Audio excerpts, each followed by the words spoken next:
By the age most people are still figuring out life, one man had already conquered the known world. He didn't just defeat armies. He defeated geography, culture, and fear itself. His name still echoes through empires, militaries, and boardrooms. This is not the story of a king. This is the story of ambition without limits. Welcome to History's Echo, where real power, real ambition, and real consequences collide. Tonight, we uncover how one young ruler rewrote history and why his rise still shapes how power is chased today. This is Alexander the Great. Alexander was born in Macedonia, a kingdom most Greeks considered insignificant. His father, King Philip II, built a powerful army. But Alexander dreamed beyond borders. From childhood, he was trained not just in combat, but in philosophy.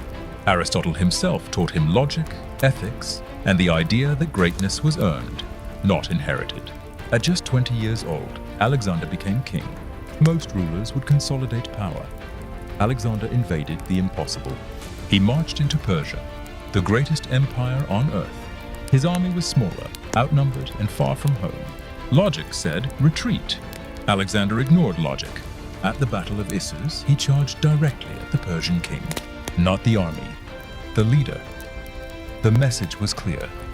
Break the mind, and the body collapses. Persia fell. City after city opened its gates, not because Alexander was cruel, but because resistance became pointless. He adopted local customs, respected cultures, and merged civilizations instead of erasing them. This wasn't conquest, it was integration. In Egypt, he was crowned pharaoh. In Asia, he was called king. In Greece, he became legend. He founded cities bearing his name, centers of trade, culture, and power. But ambition has a price. Alexander pushed east, deeper into unknown lands. His soldiers grew exhausted. Supply lines stretched thin. The world became bigger than victory. When his army finally refused to march further, Alexander turned back, not defeated, but drained. At 32 years old, he died suddenly in Babylon. No heir, no clear successor. Within years, his empire shattered. Yet his influence did not. Greek language spread across continents. Eastern and Western cultures merged.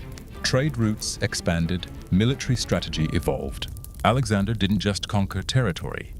He changed the direction of civilization. History remembers him not because he lived long, but because he lived intensely. Alexander proved something timeless. Greatness doesn't wait for permission. It moves, fast, bold, and unapologetic. But power without succession always collapses. Empires fade, choices echo.